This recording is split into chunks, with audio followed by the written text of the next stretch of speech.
Capítulo 4. O que somos? Certa vez, um monge e seu discípulo caminhavam à beira de um rio, quando perceberam um pequeno lagarto afogando-se em meio às águas. Em uma ação rápida, o monge jogou sua mochila no chão e pulou no rio para salvar o lagarto, que era um pouco maior que sua mão. Assim que conseguiu agarrar, e o estava tirando da água, o monge foi surpreendido com uma mordida em seu dedo. Por causa da dor, acabou largando o bichinho, que caiu na água de novo. Poucos segundos depois, após se recuperar do impacto causado pela dor, o monge mais uma vez agarrou o lagarto para tirá-lo das águas. E de novo, levou outra mordida, agora em seu pulso. Mais uma vez, por conta do susto, ele soltou o lagarto no rio novamente. Em seguida, ele avistou alguns galhos flutuando por perto, agarrou-os e com eles conseguiu resgatar o lagarto. Agora sim, teve sucesso em tirá-lo da água e finalmente salvá-lo. Depois de toda a cena, seu discípulo lhe perguntou, intrigado: Mestre, na primeira vez que você tentou salvar o bicho, ele o atacou, mordeu a mão que o salvava. É um selvagem, ingrato. Mesmo assim, você insistiu e ele o atacou novamente. Ele não merecia sua compaixão. Eu o deixaria morrer afogado. Após escutar seu discípulo pacientemente, ainda sentindo a dor das mordidas, o mestre sabiamente respondeu: Caro aprendiz, minha tarefa é ajudar. Ele agiu conforme sua natureza e eu, conforme a minha. O que somos? Como chegamos aqui? Essas parecem perguntas filosóficas, mas talvez nos ajudem a entender por que tem algo errado conosco.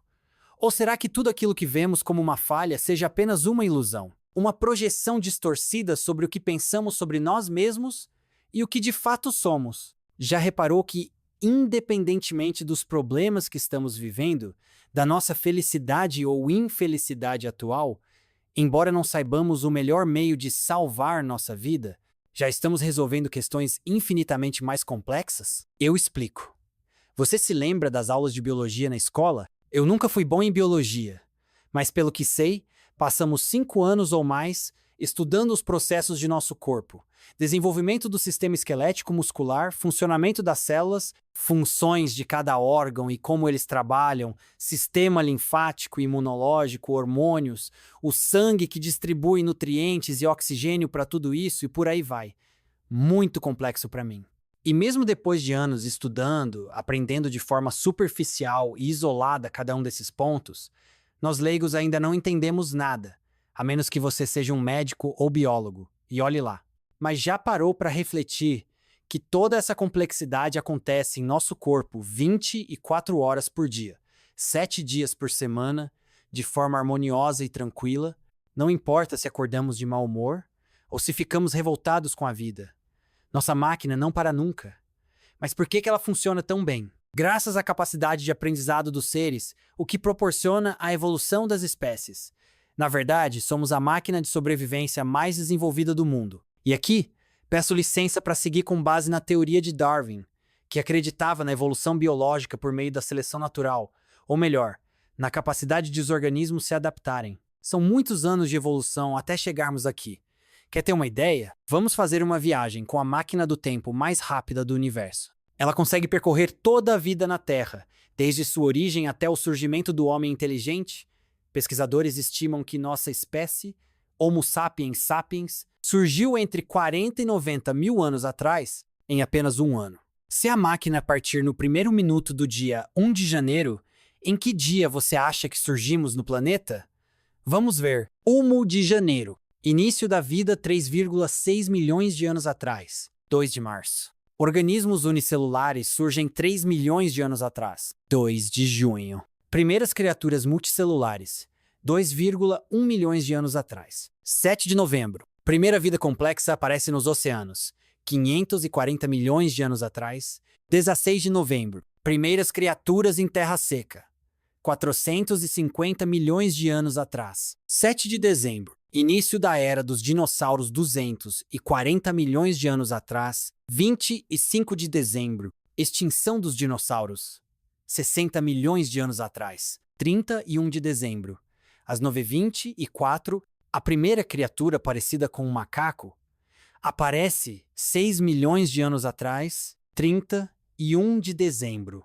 às 22h23. Surge o homem primitivo 250 mil anos atrás, 31 de dezembro, às 22h50. E 2, nossa espécie pensante. 50 mil anos atrás. Incrível, não é mesmo? Nós somos feitos a partir de diversos organismos e processos que já acontecem e se desenvolvem há muito tempo. E tudo isso sem precisarmos nos preocupar ou quebrar a cabeça para achar a melhor maneira de fazer tudo estar em atividade. A natureza funciona por si só. Gosto de mencionar esse exemplo em treinamentos, pois é uma forma de entender como chegamos até aqui e como funcionamos. Para nós, a natureza é perfeita. Quem complica as coisas são os seres humanos, a partir de programações mentais nem sempre voltadas para a saúde, a felicidade ou o sucesso. Segundo Stephen Hawking, bilhões de anos atrás, uma molécula com uma capacidade notável começou a fazer cópias de si mesma, a partir das matérias-primas do planeta. A reação em cadeia havia começado e a evolução assumiu. Somos máquinas biológicas complexas, capazes não apenas de se replicar e pensar sobre a reação em cadeia de vida, mas também de descobrir como chegamos até aqui. Mente inconsciente. Todo esse aprendizado de bilhões de anos está situado na mente inconsciente. É a parte que controla nossas funções primordiais e mais básicas da natureza, como sobrevivência e reprodução. É a única parte de nossa mente que já vem programada de fábrica. Podemos dividir nosso cérebro em 3 partes. A mente inconsciente está relacionada com o cérebro reptiliano, a primeira estrutura cerebral da evolução, que surgiu nos répteis, daí o nome. E por ser a mais primitiva, também é a que tem prioridade sobre todas as outras. Quando nos sentimos em perigo, imediatamente nosso corpo se prepara para lutar ou fugir. O que importa é a sobrevivência. Imagine que, ao abrir a porta de casa, você desce de cara com um tigre feroz. Como acha que se sentiria? Seu instinto iria nas alturas, liberando adrenalina, acionando a reação de fugir imediatamente. É claro, em nossa mente inconsciente estão as programações para controlar cada uma das funções corporais automáticas, os batimentos cardíacos, a respiração, o sistema imunológico, a digestão, a pressão arterial, a produção de hormônios e assim por diante. Não é possível, através de nossa vontade, da hipnoterapia ou de qualquer outra intervenção não invasiva, agirmos diretamente nas funções da mente inconsciente. Nosso sistema de sobrevivência está sempre ligado para a segurança. Porém, infelizmente, há formas indiretas de influenciarmos positivamente essa parte de nossa mente, para o caso de necessitarmos de uma recuperação acelerada, ou mesmo quando ela está respondendo de forma irregular, como veremos a seguir. A hipnoterapia pode salvar uma vida? Gerald Kane, quando presenciou uma das aulas de médicos que Dave Elman ministrava, teve a oportunidade de registrar em áudio Elman, contando como um de seus alunos chegou até ele um dia, empolgado, dizendo que acreditava ter salvado uma vida com a hipnose. Todos os médicos da sala começaram a rir. Elman diz em seguida: "É a primeira vez que ouço alguém fazer uma afirmação como essa. Sou muito sério em relação à hipnose. Não permitiria a mim nem a ninguém exagerar sobre o assunto. Não admito isso." Mas o médico insistiu para contar a história. Foi o caso de um de seus pacientes. Um paciente cardíaco de 76 anos precisava fazer uma cirurgia na próstata.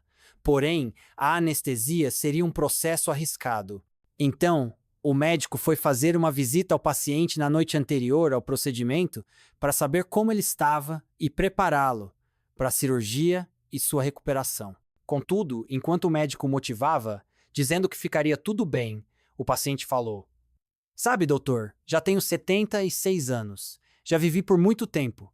Sou um paciente cardíaco. Bem, amanhã eu vou morrer na mesa de cirurgia." De imediato, o médico com muita energia replicou algo como: "Você pode até ter cirurgia marcada, mas não tem um cirurgião para executá-la. Estou cancelando agora a sua cirurgia." Nunca operei ninguém que tivesse vontade de morrer na mesa. Nunca tive um paciente que morreu durante minha cirurgia e você não será o primeiro. Mas já que desmarcamos a cirurgia, vou lhe mostrar o que perdeu. Então o médico, através da hipnose, criou uma anestesia geral em todo o corpo do paciente. Depois lhe pediu que abrisse os olhos e testasse, beliscando a si mesmo, para realmente ver como não sentia dor alguma e que estava tudo bem.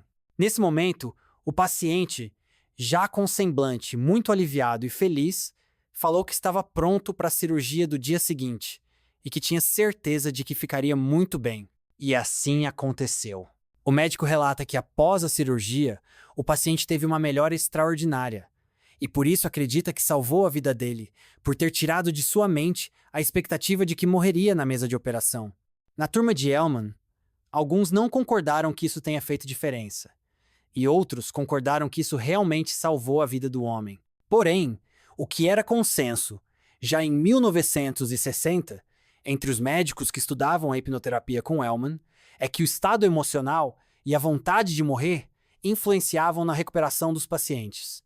E a cada dia que passa, a ciência entende um pouco mais sobre como funciona a relação entre mente e corpo. Por exemplo, segundo uma pesquisa do Instituto de Psiquiatria do King's College de Londres, pessoas estressadas podem demorar até 40% a mais de tempo para cicatrizar um ferimento. Isso estaria relacionado ao desequilíbrio que o estresse provoca no organismo. E quem nunca ouviu falar de casos de recuperação ou mesmo curas aparentemente milagrosas após o paciente mudar a atitude mental?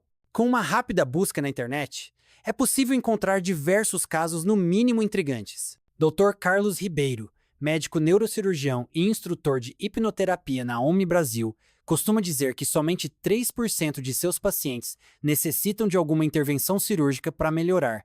Os outros 97% estão sofrendo por conta de algum mau funcionamento do organismo, que não é natural. Portanto, há algum elemento ocasionando isso. E se não é físico, então está na mente.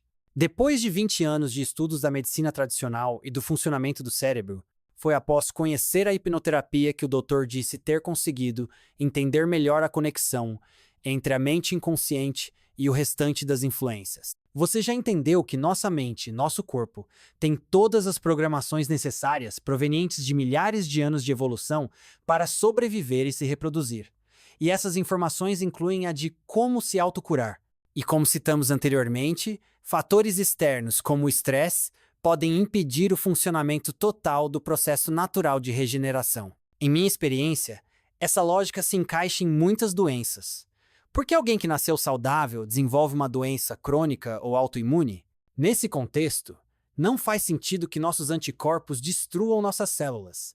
Há alguma interferência que impede o funcionamento desse sistema, que não deixa o corpo se regenerar. O problema é dos genes. O culpado da vez, quando o assunto é doenças desse tipo, é o DNA. Porém, não acredito que o DNA represente o ultimato do destino. E a ciência cada vez mais segue para esse lado, mostrando que o ambiente pode influenciar traços genéticos e doenças. Um estudo de 2015, publicado na Nature Genetics, Kinsey analisou praticamente todas as pesquisas realizadas com gêmeos nas últimas 6 décadas e descobriu que 51% da variação média dos traços humanos e doenças se dão por fatores ambientais e apenas 49% se devem à genética. O fator ambiental, por outro lado, afeta diretamente as emoções e o bem-estar.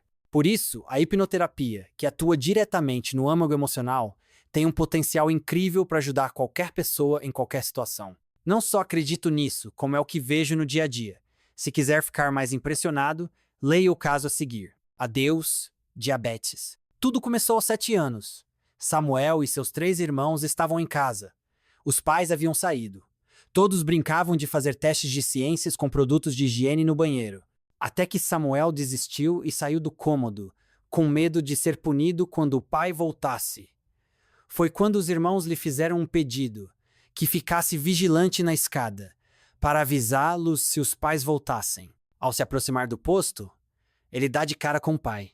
Na hora, se sente congelar e depois vê os irmãos apanhando.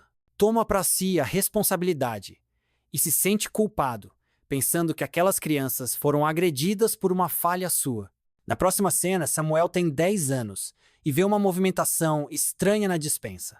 Seu pai descobriu que alguém havia comido um chocolate que estava guardado. Sem saber quem havia sido o guloso, mas disposto a punir os 3 filhos, o homem reuniu 20 barras do doce e obrigou que as crianças comessem tudo de uma vez. Foi um desespero, com todos muito enjoados depois da punição. Aos 12 anos, nosso protagonista já tinha adquirido bastante peso e se viu na praia, sendo chamado de gordinho pelos amigos. Ficou com muita raiva, sentindo-se excluído. Agora Samuel tem 20 anos e está num almoço de domingo em família quando o pai o repreende. Você come demais, é um guloso, vai ficar gordo e doente. Arrasado com a bronca, ele sente muita raiva. A gota d'água veio anos depois, com um irmão muito doente, mas sem diagnóstico. Toda a família fugiu na hora em que ele realmente saberia do que se tratava. Apenas Samuel esteve ao lado, segurando a mão do enfermo. Era diabetes. O resultado é que ele também teve diabetes depois, e só se libertou da doença e de seus traumas de infância quando, por sugestão de um amigo, decidiu dar uma chance à hipnoterapia. Para se ter uma ideia, em suas medições, seu nível de glicose ficava sempre acima de 150 mg dl, chegando a 300 mg dl algumas vezes. Foi em sua sessão, aliás, que as cenas mencionadas lhe foram apresentadas por sua mente subconsciente a partir das coordenadas dadas pelo hipnoterapeuta e que ele teve a chance de dar um novo significado a tantas situações de medo e dor. Um processo bem-sucedido graças à disposição de seguir a vida com mais leveza, ao coração aberto para extravasar o que estava guardado primeiro e depois perdoar o pai pela agressividade e pela rigidez com que educou os herdeiros. Quer saber o final desta história? Depois de dar um tempo para seu corpo, Samuel fez exames para checar as taxas de glicose e viu que estava com 97 mg dl, índice considerado normal, e assim continuou. Além de saudável, Samuel agora é um homem livre, sem açúcar nem culpa em excesso no sangue, sem entraves que o impeçam de ser feliz. Situações assim acontecem sempre? É claro que não. Nada é 100%, pois cada ser humano é único. Podemos comprovar que foi a hipnoterapia? Não ainda. Mas a Omni, em conjunto com a Universidade de Zurique e o Instituto de Tecnologia Suíço, está realizando diversas pesquisas científicas para mostrar que o potencial da forma que fazemos hipnoterapia vai muito além de controlar dores de pacientes. Este é o tema da maior parte das pesquisas acadêmicas atualmente. Então, alguns poderiam dizer que é coincidência? Talvez. Mas apostar numa coincidência que não tem contraindicação e pode transformar uma vida parece ser uma boa jogada, não? Porém, acho sensato termos a mente aberta. Imagine só, há uma festa rolando desde o dia 1 de janeiro de determinado ano, e nós chegamos nas últimas horas do dia 31 de dezembro do mesmo ano, e queremos acreditar que sabemos tudo o que é ou não é possível nessa festa. É exatamente assim que muitas vezes lidamos com o nosso organismo. Por que alguém que nasceu 100% saudável em determinado momento da vida adquiriu diabetes ou qualquer outro mal? O que causou isso? Como diz o Dr. Carlos, a medicina ainda não se preocupa com as causas. Por isso, acreditamos que a hipnoterapia pode revolucionar a área da saúde. E tenho certeza, caro leitor, que se você continuar comigo nessa jornada dos mistérios da mente, as coincidências diminuirão e começarão a se transformar em esperança. Então, agora que você já entendeu que a mente inconsciente só não funciona perfeitamente se algo a estiver impedindo, vamos ver o que a impede de trabalhar.